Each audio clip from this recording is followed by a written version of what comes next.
What's up, coaches? Welcome back to today's training. And today we are looking at how to handle objections, avoid roadblocks, and manage mishaps in your messenger conversations. So, if you've ever experienced the dreaded "how much do you charge? Just tell me the price," or if you've ever been ghosted and not got him back to, and you had to chase and chase and chase, or you've ever experienced getting one or just a few word answers, or just in general not knowing where to take the conversation, what to say next, then today's training is going to be really, really helpful for you. So, first of all, let's jump into some of these terms. So, what do I mean by objection?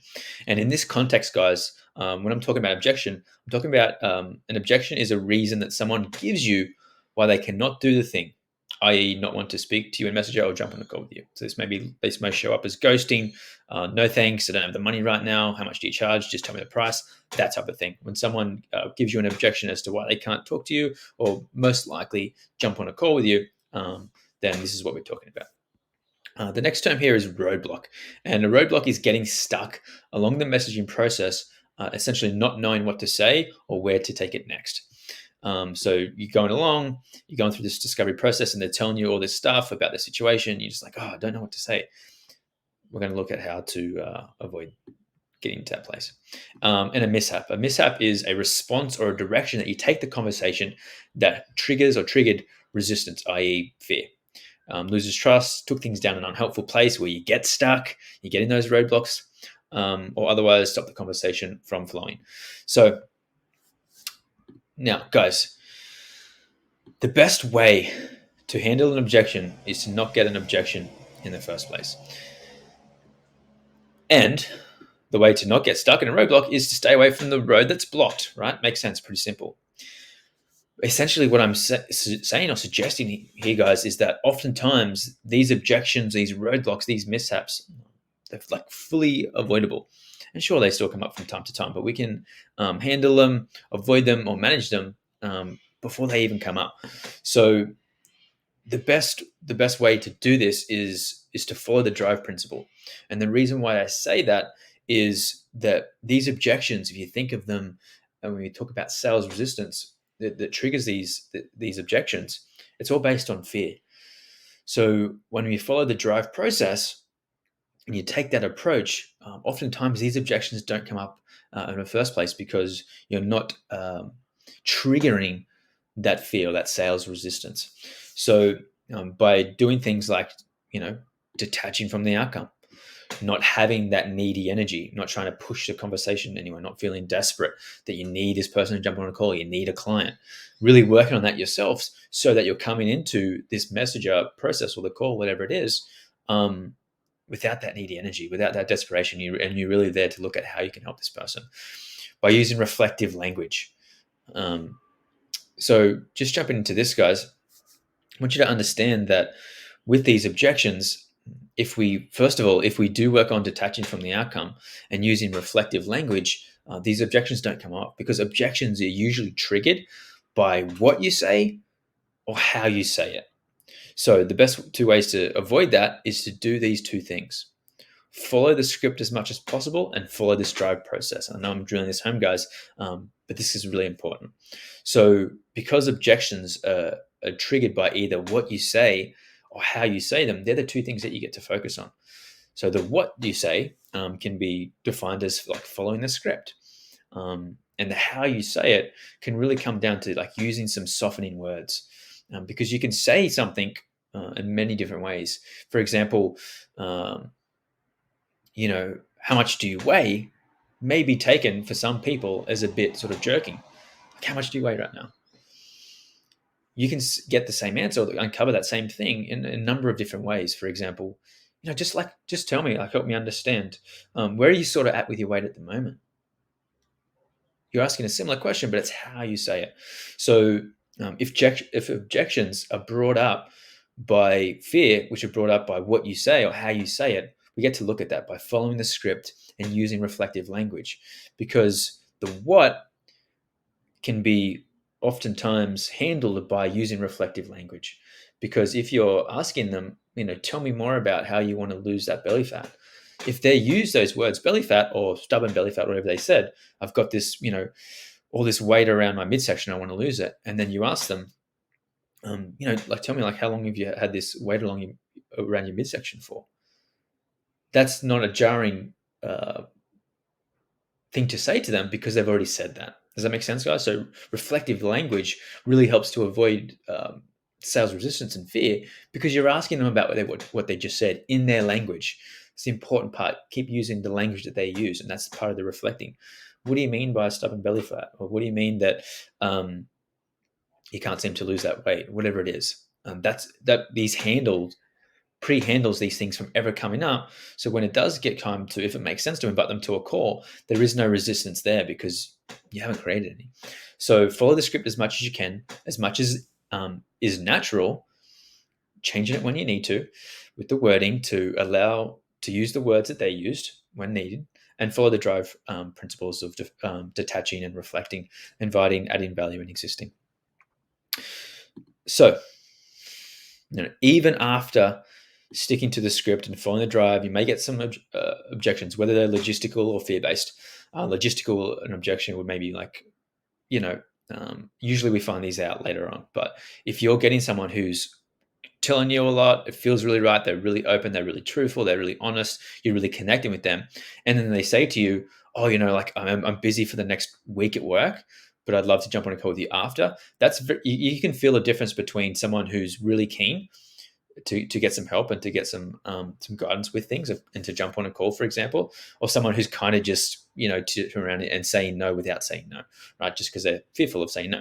So, the difference. You handle those two things different. If you are wanting to look at handling objections more in depth, I invite you to look at the sales objection handling training for that, to go more into depth if you want to learn how to handle some of those objections in DM, which is absolutely possible and okay. Generally, with what I'm talking about now is just looking at if you can help this person, really uncover them, and then just get them onto a triage call. And most of all, guys, if you are getting objections, if you've taken them through the script and you've uncovered all these three things that we need, the situation, their vision, the gap, you've asked them how committed they are, you've asked them if they want help, and they've said yes, yes, yes, and all those things, and then they still give you objection, you can either just look at continuing to nurture them because they may not be ready right now. If once again, if you feel like it's not quite right, you can just, if you feel confident, you can ask them why this is going on, or you can just say that they're not ready for that call yet. So in general, what I'm sharing with you today is how you can avoid that in the first place by following the script, following the drive principles, and why we do that. But if you want to learn how to do more detailed objection handling and do that in DM in a similar way that you do on a sales call, check out that training. Because remember, the main intention of the DM process is to, one, see if they have a problem we might be able to help with, understand their situation, and number two, see if it makes sense to invite them to a call. If you're getting some hard objections before you've even got to a triage or a sales call, I'd suggest nurturing the vast majority of the time, adding value. So here are some common objections and roadblocks and mishaps, and what to do. So the price, how much do you charge? How to handle it is to deflect and inquire. So if it's at the start of a call or they reach out to you, this happens quite a bit. They've seen you for a while, they know you're a coach, and they're just like, hey, I saw you're a coach, just want to know, like, how much do you charge? We like to deflect that because what they're really saying is, I have a problem and I'm wondering if you might be able to help. So they don't really want to know how much you charge. Oh, sorry, guys. We had an issue there. Oh, we're still good. Someone's trying to call me. So what I was saying there is that if they ask you how much do you charge, you're just deflecting quite, because what they really don't want to know how much you charge. Because if you give them the price, guys, guess what happens? They ghost you. So what you need to do here is to deflect it, because what they really want to know is if you can help them. So in order to you to know if you can help them, you need to find out about the situation. So at the start, if they come up with that, how much do you charge? Just be like, hey, Rebecca, thanks so much for reaching out. I appreciate you reaching out. Send. So my services are kind of individualized and really based on where the person's at, their exact goals, and exactly what they're wanting to achieve. But first of all, like, would you mind if I just ask you sort of a few questions just to see, to understand more about your situation and see if I might be able to help? Usually, if they're open, they'll say yes.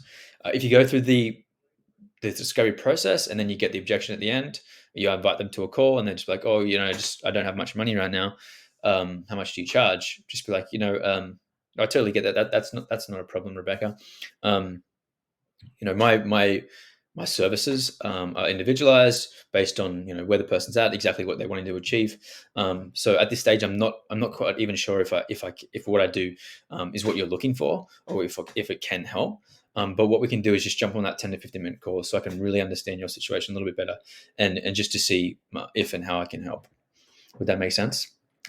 If they keep going, then you can continue to handle that objection. But if they're giving you a hard time with jumping onto a 10 to 15 minute call, I don't think they're right. But stay solid here, guys. I don't recommend you give your price unless it's a logistical thing, once again, which is very not the norm. If someone's being super open, they're being super honest, and then they ask you just how much you charge, because generally if someone keeps asking you how much you charge, they're really based in fear. So if you feel confident, you can handle that objection in the DM, or just move on, but stay solid. Stay solid. Not wanting to get on a call. So if someone says, no, thanks, I'll keep doing XYZ, just be like, no worries. Would it be helpful if I check back in a few weeks just to see how you're going with XYZ? No, I'm just, I'm going to try to lose the weight myself. No problem. Would it be helpful if I check back in? Because now you're nurturing and you're adding value. Can you just tell me the price? Refer to above. But stay solid. Stay solid, guys. I see this a lot with coaches who like to be really helpful with people, and they like to be kind. Well, they think they're being kind by just telling them and not causing any conflict, but generally speaking, that's kind of an unkind thing to do, because they ghost and they get back to doing what they're doing in the first place. Because when people are asking how much do they charge, they are thinking if it's a good thing to do, versus they need to be feeling if it's the right thing for them to be doing, which involves going through a discovery process and connecting to the reason why they want to do this. I don't like calls. Can we keep messaging? This is an interesting one, in my opinion. This person's probably not a good fit for your services, but it happens. You can just be like, no worries. I'll get either, a couple of ways you can take this is, there's no problem. Can I just ask, why you don't like calls, or why you want to keep talking to Messenger? And or no problem. As part of my coaching service, I offer calls if you do. Generally, most of you guys do, as I find it's the best way to help my clients get the results they are wanting. Would that be a problem for you? Just because you can just call them straight away. If you're not open to jump on a call, then this isn't going to work. Or any one of those examples. So what happens if you get a roadblock? You're not knowing what to say. So follow the script as best you can. See if you tick off all the three things: the situation, the vision, the gap, commitment, and help. If not, go back and ask a question about one of these things. So if you go along and you're not sure where to take the conversation next, guys, take a little bit of a checklist. Have you got the situation exactly where they are and how that's affecting them? Have you got the vision exactly where they want to be and why that's important to them? Do you have the gap with exactly knowing why they're not there? Do you have the commitment? Do you have the help? If not, go back and ask some of those questions. General rule of thumb: if you get stuck, ask a reflective question. If you're not sure where to take it, either ask a question about the last thing they said, or scroll back up and find something that sparks your curiosity and ask about that. By the way, you mentioned, I think you mentioned that, you said that, by the way, like if you scrolling back up and you're looking through their messages and you're like, by the way, and I know you mentioned that you've tried a few things in the past to lose this weight. What have you tried? Something along the lines. So bring it out. If you get stuck, rule of thumb, get more information from them, ask more questions, because generally, guys, generally speaking, it's going to be better to get more information, ask a reflective question, ask more questions about their situation, because you can never really know too much about them, right? Too much about their situation, and this is helping them too. It's much better to ask more questions. If you get stuck, you're not really sure where to take it, just ask a few more questions. Instead of trying to push it forward and jump towards a call or jump towards somewhere else, because that's where the sales resistance starts. So avoid that by looking back through, seeing what you might have missed. If you're still unsure and it's still not at that part yet, just ask some more questions, and then contact the team, contact me or the rest of the team, send us a DM. General rule of thumb: ask, what do you mean? What do you mean by that? What do you mean by XYZ? Mishaps: if you do trigger sales resistance, move towards nurturing instead of inviting them to a call. Generally speaking, guys, if you trigger some sales resistance and you trigger a ghosting or you trigger, it takes them a few days to get back, or they start to go cold. See how you can add value. Sometimes people just need that following up, and they're still keen. Use your own discretion and situational awareness here, and oftentimes just see how you can add ridiculous value. Start giving them some resources, some insights, telling them what to do, not how to do it. In my experience, give them a VIP nurture experience by sending them some voice messages, a video message, even just giving them some value. All right, guys, that's it from me. Remember that most of these objections, mishaps, roadblocks can be handled by detaching from the outcome and following the drive process, following the script, and adding value. See you on the next.